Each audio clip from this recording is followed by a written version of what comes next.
The Girl Scouts Canoe Trip. If you enjoy listening to my books, please give me a thumbs up on YouTube or share this podcast with a friend. I appreciate it. Chapter 7. The Sailor Badge. 2 days later, the scouts found themselves encamped in a locality where the stream was particularly wide. They were to remain there until the following afternoon, in order that the girls who wished might qualify for the sailor's badge. In their eagerness to pass their first test and thus become eligible for the trip to Washington the previous spring, the members of the Pansy Troop had given a little attention to the study for merit badges. Most of the girls had passed the cook, flower finder, and needlewoman's tests, and all of them on the present trip wore the pioneer's badge. But for so energetic a troop, Miss Phillips felt almost as if this branch of the work had been neglected. For this reason, she placed more emphasis than ever upon the winning of the sailor badge, and the girls were equally enthusiastic. There are 2 parts to this test. The first is a general test for everyone who aspires to proficiency in water sports, and the second part gives you a choice in showing your ability to manage a rowboat, a sailboat, a canoe, or a motorboat. We shall, of course, all select the canoe. "I've been looking at some of the questions," said Marjorie, "but I can't answer them. For instance, about the right-of-way, and the port and the starboard of the boats, and—" "Oh, that part is easy," said Miss Phillips. "I can tell you things like that. It's practical demonstrations that I'm afraid of, with the exception of Alice. You can all swim 25 yards with your clothing on." "Does that mean that I'm out of it?" cried the girl in disappointment. "Why, I can paddle as well as the rest of the girls. You may qualify for everything else except the swimming, and then do that on Silver Lake," said the captain. "Now, to continue, of course everybody knows the 16 points of the compass and how to find the 4 directions from the sun or the stars." "I don't," remarked Alice. "Oh, Alice, of course you do." Miss Phillips' voice sounded a little provoked. "Where does the sun rise, and how do you find the North Star?" "Well, I guess I do know," admitted the girl meekly. "I guess I spoke before I thought." "Bad habit, that," remarked Ruth. "Now see whether you can answer these questions. If you were on a river at night, what colored lights would you carry, and on which side?" "A red and a green light," answered Marjorie promptly. "But I don't know which side they are on." "You show the red light on the port or the left side, and a green light on the starboard or the right side," the captain informed them. "And these lights should show only towards the front and sides. In order to tell which way a boat is heading, they carry a low white light on the bow, which shines straight ahead, and another white light higher up on the stern, which shows on all 4 sides. If you see a green light on the left and a red one on the right, with 2 white lights in the center, one above the other, you will know that the boat is heading towards you. If you are coming up behind it, you will see only the white stern light." "Which side do they pass on?" asked Lily. "Do they observe traffic rules like automobiles and pass to the right?" "Whenever possible. But if your course should lie to the left, you could signal 2 blasts of the whistle, which would mean that you were going to the left. 1 whistle means to the right. The first boat which signals is the one which lays the course to be followed, and the other boat should always answer with the same signal to show that they understand. If you don't understand the signals, then blow 4 short blasts, which means danger, and the signals can be given and returned over again.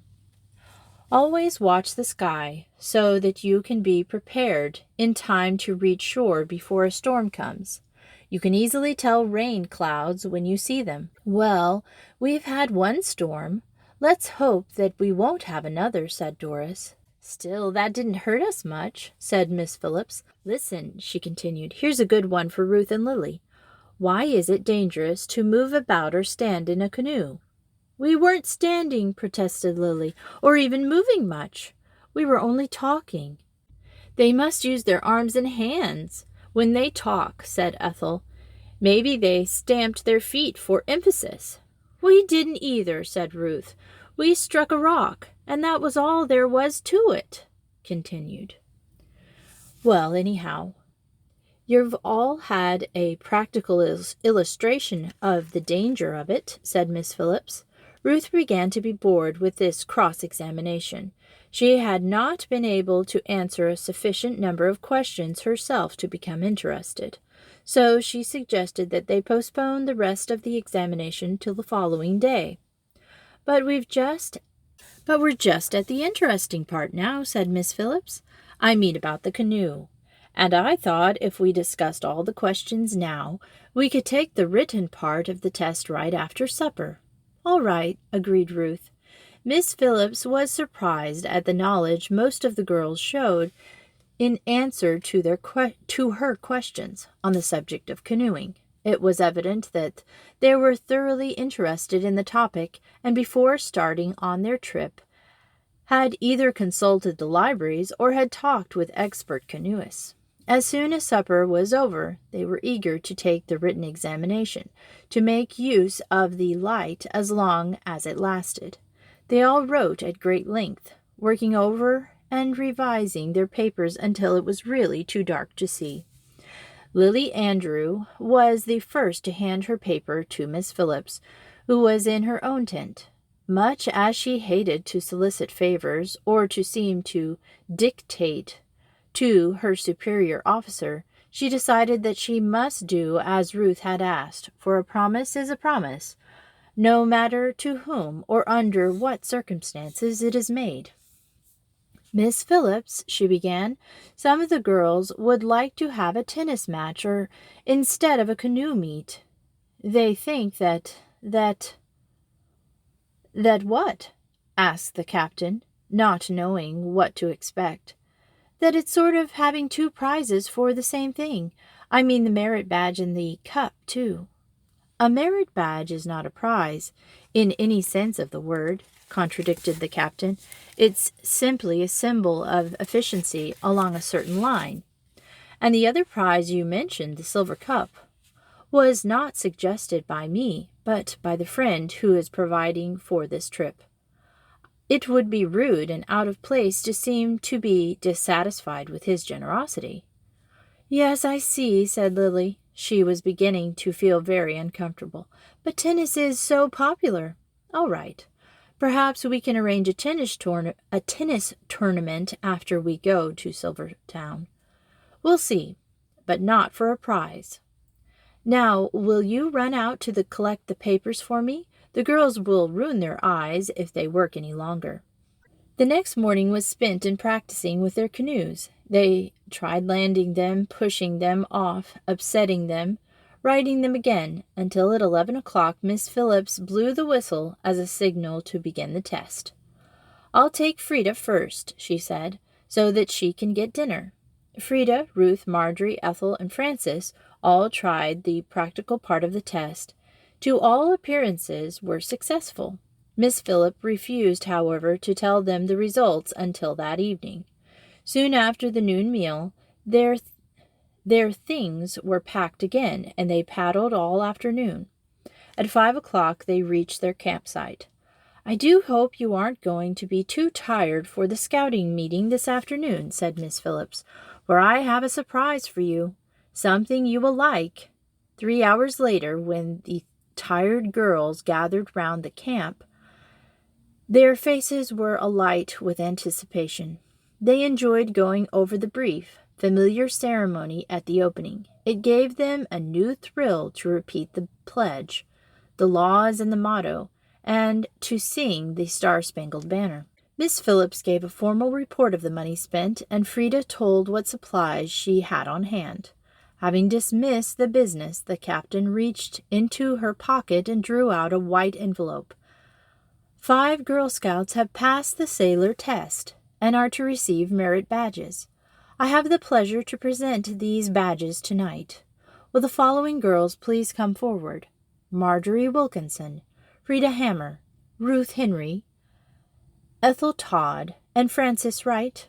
The girls all did, ranking in the order in which I have named them. It had never occurred to any of the girls that they might actually receive their merit badges on the trip, and the surprise was delightful. For every Girl Scout knows what a thrill it brings to sew on additional badge on the sleeves of their uniform, particularly when there are not many there already.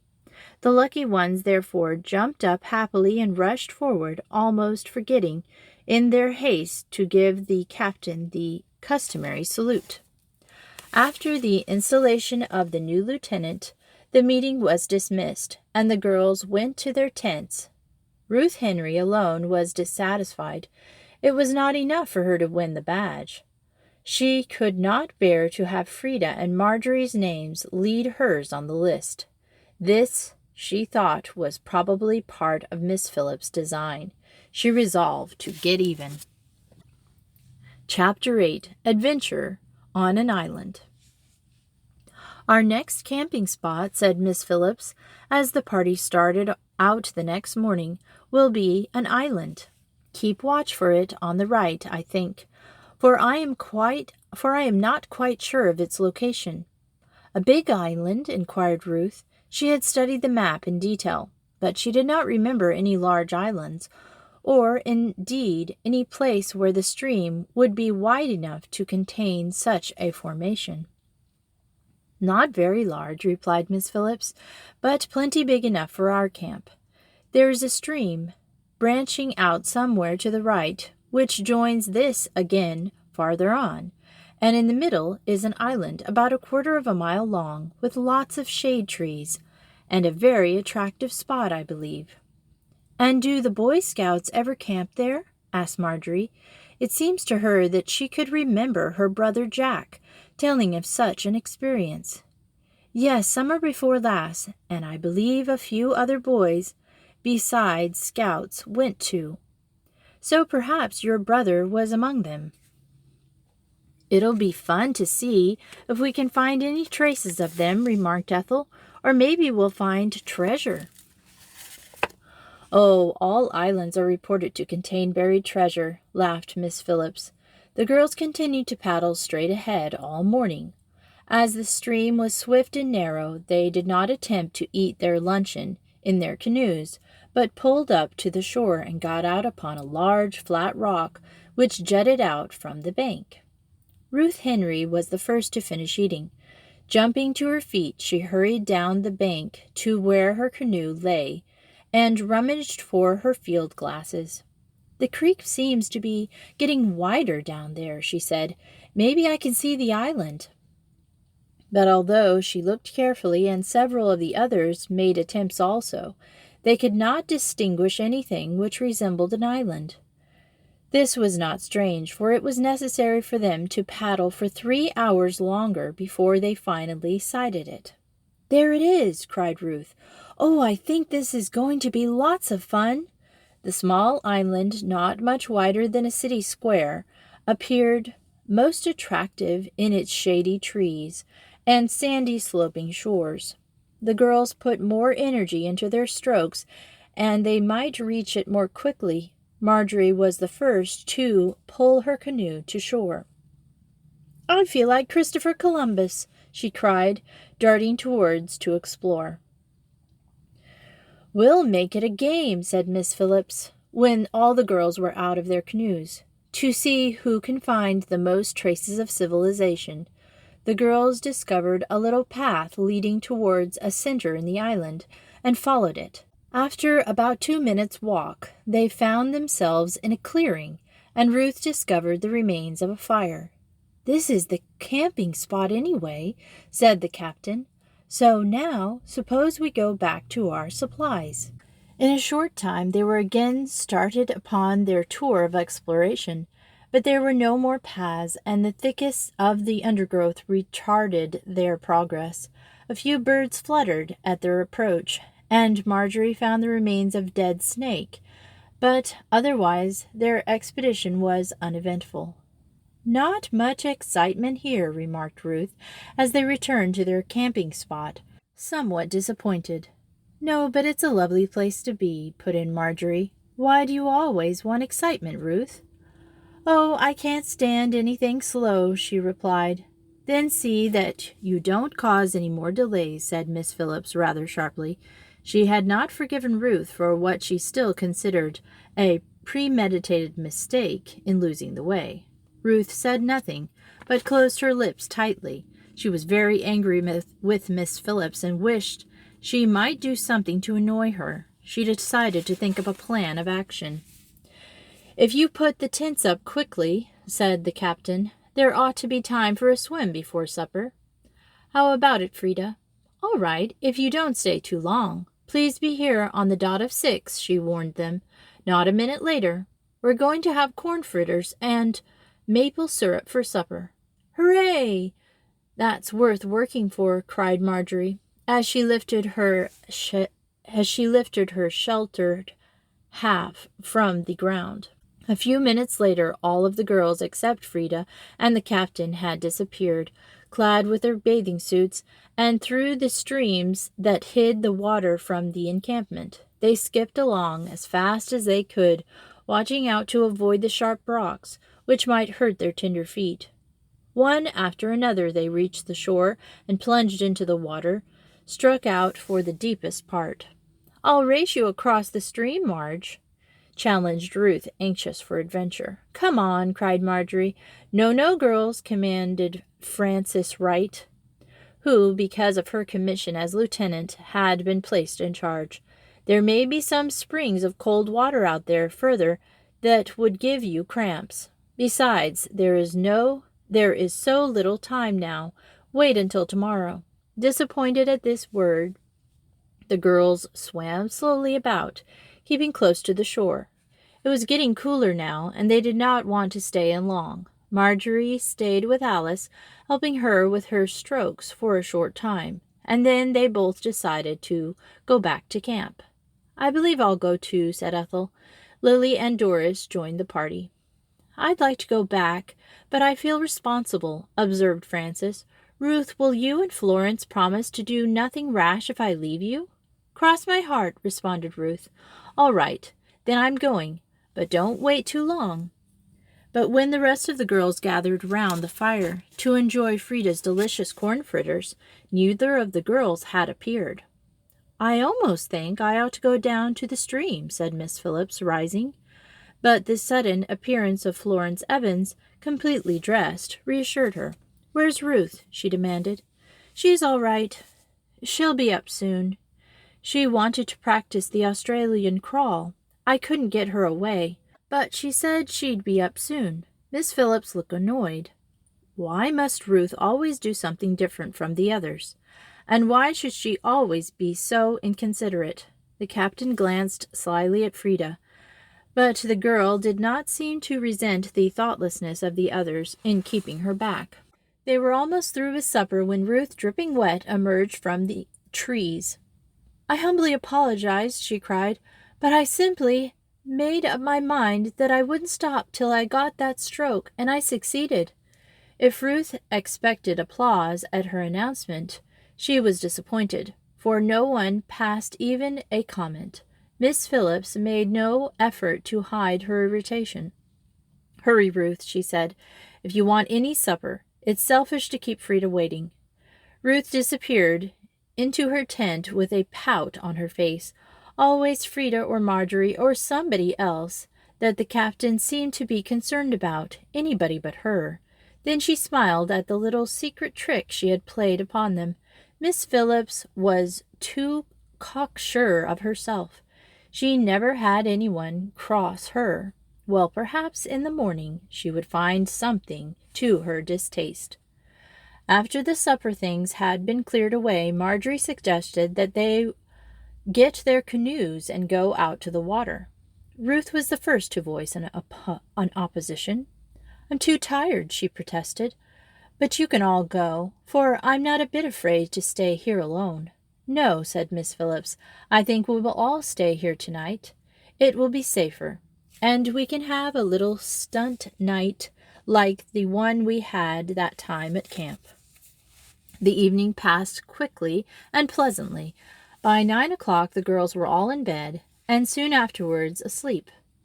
Ruth was the last to close her eyes and the first to open them in the morning, but she did not get up immediately. She lay still, contemplating the very agreeable adventure which was about to take place. As soon as she heard the others stir, she too began to dress. "I hope we can make a quick getaway," remarked Lily as she adjusted her tie. "It always seems to make Captain Phillips so happy when we make an early start." Ruth said nothing, but whistled softly to herself, succeeding by the display of indifference to intimate to her companions that the captain's happiness was not her one and only desire in life. As the girls left their tent, they heard their officer's voice. "Somebody please volunteer to get water. You found the spring yesterday, you remember? Down the near edge of the bank by the stream." "I'll go," called Alice Alcott, ever ready to be obliging. "So will I," chimed in Marjorie, joining the other girl and running with her towards the water. "Where are the canoes?" asked Marjorie, as soon as they had reached the bank. "Wasn't it about here that we left them?" The girls stopped short and gazed up and down the stream, scanning the banks on both sides. The canoes were nowhere in sight. "Marge," exclaimed Alice, aghast, "can I be dreaming about the time we went for your canoe and couldn't find it? Or are they really gone?" "It's impossible," protested Marjorie. "Oh, Alice, surely we're mistaken." But as in their previous experience, the first fears were correct. Walking to a point in the shore which projected far into the water, they looked searchingly in every direction, but they saw nothing except the water, the line of the shore, and the wall of trees on either side. Could this be the work of thieves? Forgetting all about their pail of water, they ran as fast as they could back to the camp and shouted their news as soon as they were within hearing distance, for they felt that not a moment was to be lost. Frida dropped the pan of biscuits she was carrying. Miss Phillips looked at the girls as if she thought them crazy, and then the scouts began to ask them breathless questions. "Could we starve to death, Captain?" demanded Doris nervously. But Miss Phillips, now perfectly self-controlled, laughed good-naturedly. "Hardly," she replied. "First of all, everybody except Alice, and possibly yourself, Doris, could swim to the mainland and bring a boat for the others. Secondly, although we do not have a great deal of food, we could really live for a long time on what we have. And third, this is not a lonely spot. There are sure to be boats passing occasionally. But the loss of the canoes themselves, I guess we could make the rest of the trip to Silverton by train or trolley, would mean a good deal to members of the Pansy Troop." "But how do you suppose they got away?" asked Ruth. "Could thieves?" "No," said Miss Phillips. "It is all my fault for not insisting upon tying them in some way. Evidently the stream has a slight tide, like a miniature ocean, and they have simply been washed out and downstream. Yet I was sure we had pulled them up far enough upon the bank. But the current is not so very fast. Perhaps we can catch them." "What with?" asked Marjorie. "Are we going to stop and build a raft?" "No, no," laughed Miss Phillips. "We'll swim after them." "Oh, Captain, I could never do that." "Oh, what shall I do?" wailed Alice helplessly. "First of all, obey your scout law. A Girl Scout is cheerful. Next, eat your breakfast that Frida has prepared for you. And that reminds me, where is the water, Marjorie?" The girl started guiltily. "We forgot it," she admitted, "but we'll go back." "Very well, then hurry." The warm, wholesome food revived the scouts' spirits, and they discussed the position more hopefully. "Ruth, you wanted adventure," remarked Miss Phillips. "Now you're getting it." The girl looked down at her plate and smiled mysteriously. "I wonder if any of us really will find the canoes," said Marjorie. "Whoever does will be a real heroine," exclaimed Ruth. "Thus, as it were, arranging the stage for her own complete triumph. "Well, we'll each do something," said the captain. "As soon as your breakfast is digested, we'll organize into squads. Let me see." She paused for a moment, looking thoughtfully around the group. "Doris and Alice and Frances are to stay at the camp," she announced slowly. "Ruth, you and I will swim the shortest way to the mainland and look for help. Marjorie and Ethel may swim over and explore all around the farther shore of this creek, looking for nooks in the bank where the canoes may have drifted, and Lily and Florence may take this side.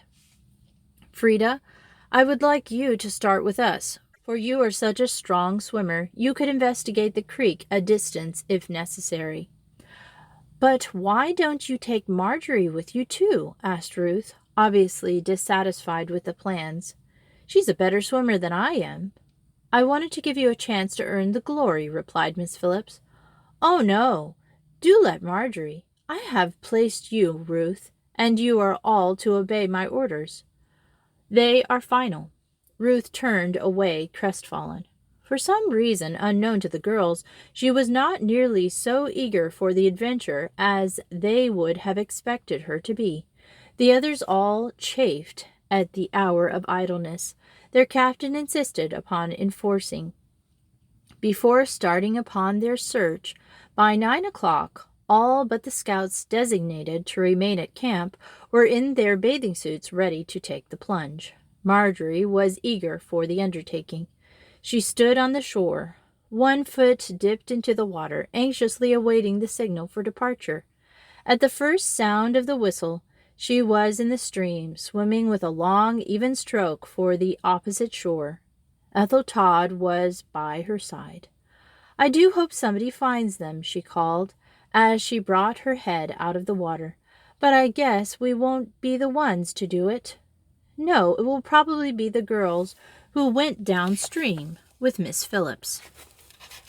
"Then I hope it's Frida and not Ruth. She has a swelled head already." "Right you are," agreed Ethel. They swam silently for several minutes, making good progress. As they neared the opposite shore, they perceived how thick the undergrowth was close to the shore. "The boats could be hidden there," observed Ethel. "But hardly unless somebody hid them," objected Marjorie. "Because we're not swimming with the current, Ethel." "No, we aren't. I hadn't thought of that." They were almost at the opposite bank now, but they saw no signs of canoes. "Tired yet?" asked Ethel. "Shall we go ashore?" "Not unless you want to," replied Marjorie. "Then let's swim along the bank and look closely for them." The girls swam leisurely. The motion was no greater effort for them than walking. They had hardly gone 50 yards, however, before Marjorie caught sight of something shining under a group of low bushes. With a cry, she rushed forward. To their infinite joy, they found, scurrily caught in the branches, the 5 bright green canoes. "The paddles are in them," commented Ethel, as each girl climbed into the canoe. "Oh, Marjorie, don't you wish we could take all 5 back at once?" "Yes, but we'll get the others at camp to go back with us," said Marjorie. "And we won't blow the whistle till we have them all." In a short time the girls at the camp had heard the news, and Alice and Doris volunteered to go back with them to get their other canoes. Then, with a great blast of the whistle, they sounded the other searchers. It was half an hour, however, before everyone gathered at the shore. "Ethel and Marjorie are the heroines," cried Lily triumphantly, after they had all heard the story. "No, Marjorie is," protested Ethel modestly. "It was she who found them." Ruth looked annoyed. The irritation she had caused her captain was offset by the triumph Marjorie had gained, and she had to admit to herself that her trick was a failure. But Miss Phillips took all the blame upon herself.